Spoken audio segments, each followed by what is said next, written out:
प्रभु यीशु मसीह के नाम में आप सभी को मेरा नमस्कार। बलिदान, सैक्रिफाइस, कुर्बानी, ये शब्द जहन में आते ही क्या आता है हमारे, और हमारे मन में ये आता है किसी चीज को दे देना और चढ़ा देना, उसको खत्म कर देना, लुटा देना। जैसे माँ बाप बच्चों के ऊपर अपना जीवन बलिदान कर देते हैं, सैनिक देश के ऊपर अपनी जान कुर्बान कर देते हैं। प्रियो, रोमियो 12 के 1 में वचन एक खास बलिदान के विषय में बातचीत करता है, और यही हमारे आज के मनन का विषय है। चलिए हम पढ़ते हैं रोमियो 12 और उसका 1 पद। इसलिए हे भाइयों और बहनों, मैं तुमसे परमेश्वर की दया स्मरण दिलाकर विनती करता हूं कि अपने शरीरों को जीवित और पवित्र और परमेश्वर को भावता हुआ बलिदान करके चढ़ाओ। यही तुम्हारी आत्मिक सेवा है। पौलुस इसलिए से शुरू कर रहा है और वो कहना चाहता है कि 1 से 11 अध्यायों में जो बातें उसने कही हैं, और आगे वो कह रहा है परमेश्वर की दया को याद दिलाता हूं मैं। क्या परमेश्वर की दया हुई रोम के विश्वासियों के ऊपर कि प्रभु यीशु मसीह संसार में आए, अपना प्राण हमारे लिए दिया, हमको क्षमा दी, हमको हमेशा की जिंदगी दी। ये जो बड़ी दया परमेश्वर ने हमारे ऊपर और रोम के मसीहियों के ऊपर की, उनको याद दिलाता है पौलुस, और कहता है परमेश्वर के इन बड़े बड़े कामों के प्रकाश में अब उनको क्या करना है, उस चीज को वो याद दिला रहा है। अब मसीहियों का रिस्पॉन्स क्या होना चाहिए। आगे वो लिखता है मैं तुमसे विनती करता हूं, और विनती शब्द कुछ हल्का शब्द है, और अंग्रेजी बाइबल में बहुत अच्छा शब्द आया है आई अर्ज यू, और अर्ज का मतलब होता है जोर देकर बात करना और दबाव देकर बात करना। वो कोई हल्का फुल्का निवेदन नहीं है, वो बड़े स्ट्रांगली उनको बोल रहा है, तीव्र इच्छा से वो बोल रहा है कि परमेश्वर की जो बड़ी दया उनके ऊपर हुई है, अब उसके रिस्पॉन्स में उनको क्या करना है, और वो ये करना है कि अपने शरीरों को परमेश्वर के आगे बलिदान करके चढ़ाना है। अब आज के युग में रहते हुए हम मसीही, हमको बलिदान को समझना थोड़ा मुश्किल है, और वो भी शरीर का, और वो भी जीवित बलिदान। बहुत से लोग समझते हैं कि शरीर बहुत महत्वपूर्ण चीज नहीं है, हमारा मन तो बहुत साफ है, हम अपने मन को तो बहुत पवित्र रखते हैं, और शरीर कोई ऐसी मूल्यवान वस्तु नहीं है। लेकिन बाइबल कहती है, परमेश्वर चाहता है कि हम अपने शरीरों को प्रभु के आगे अर्पित करें एक बलिदान की तरह। और पुराने नियम में बलिदान होते थे, और ये बड़ी सामान्य बात थी। रोम के जो मसीही थे, जब पौलुस लिख रहा है उस वक़्त भी वो मसीही लोग बलिदानों से अच्छी तरह परिचित थे। परमेश्वर का मंदिर, फिर वेदी, फिर एक पशु का लाया जाना, फिर उसको बलि करके चढ़ाना, फिर उसको जलाया जाता था, और बलि जब करते थे लहू बहता था, और जलाने के बाद सिर्फ राख बचती थी। तो रोम के मसीही लोग, जब उन्हें लिखा जा रहा है, ये इस चीज से भली भांति परिचित हैं। हमारे लिए ये सब बातें अजीब हैं। जीवित बलिदान, ये दोनों शब्द मिलकर अपने आप में ही बड़ा विरोधाभास पैदा करते हैं, पैराडॉक्स हैं, जीवित भी है और बलिदान भी है।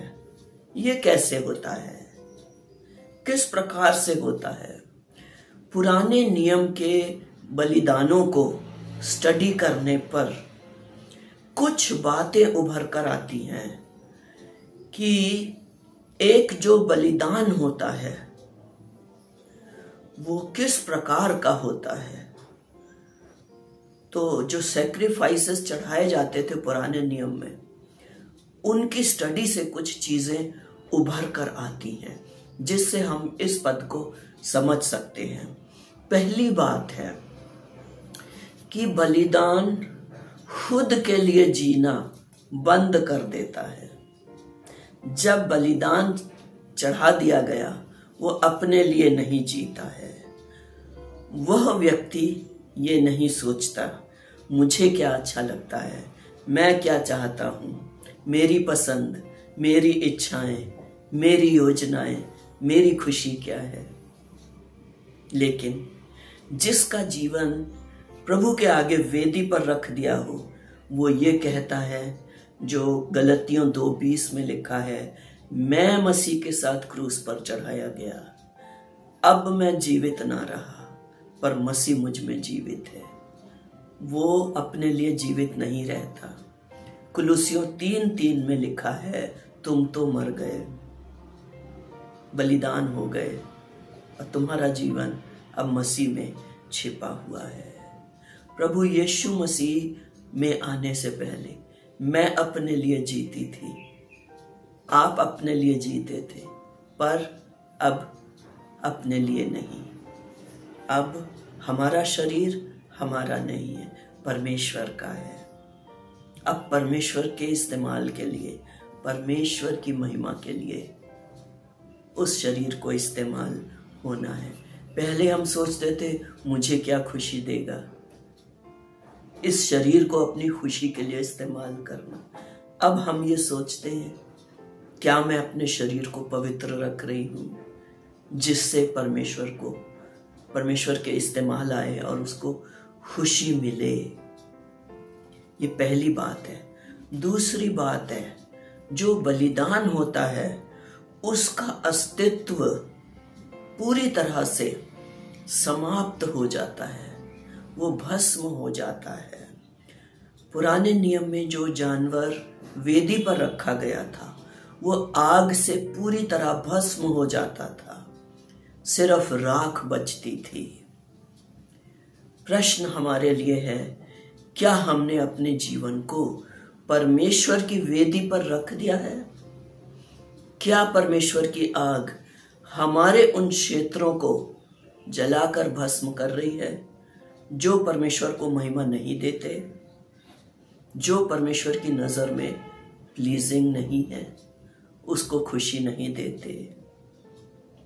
या फिर हम बार बार वेदी से सरक कर बाहर आ जाते हैं, परमेश्वर की आग को अपने अंदर काम नहीं करने देते?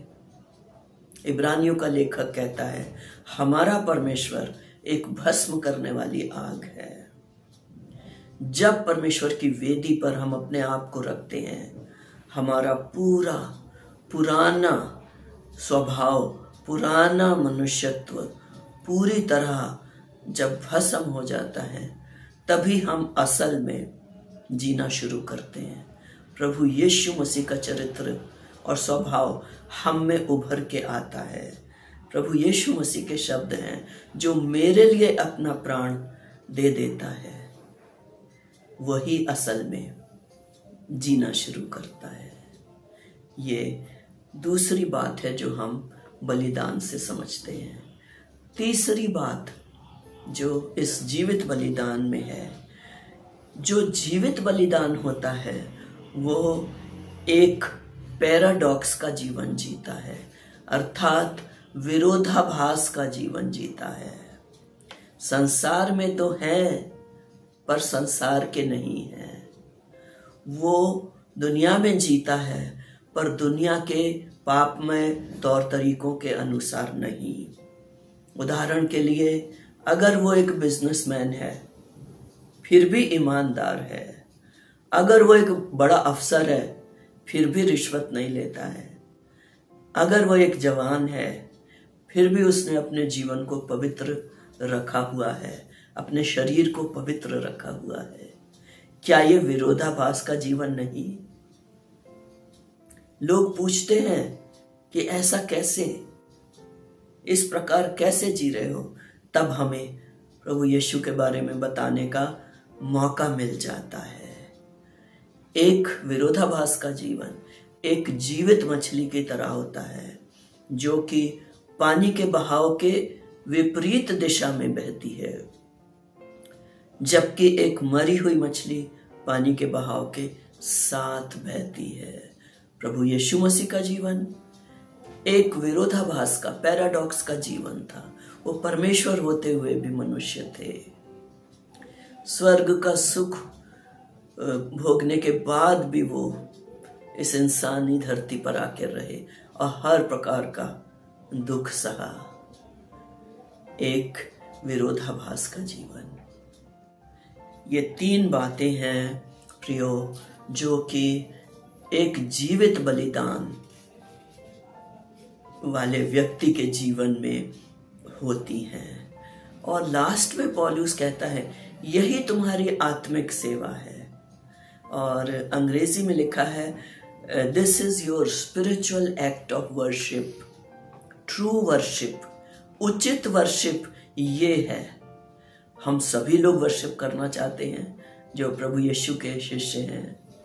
और यहाँ बताया है कि सच्ची वर्शिप क्या होती है। सिर्फ गाना बजाना वही सिर्फ आराधना नहीं है। आराधना है कि एक जीवित बलिदान वाला जीवन जीना, अपने शरीरों को परमेश्वर को अर्पण करना, ताकि इस शरीर से परमेश्वर की महिमा हो और उसको प्रसन्नता मिले।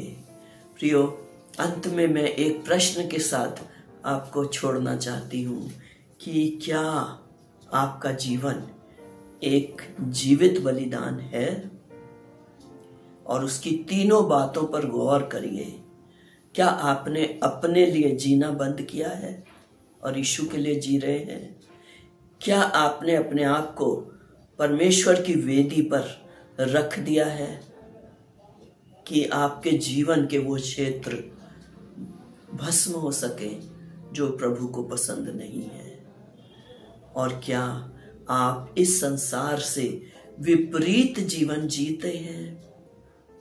परमेश्वर आपको आशीष दे और हो परमेश्वर हमें सहायता करे कि हम ऐसा जीवन जी सकें। आमीन।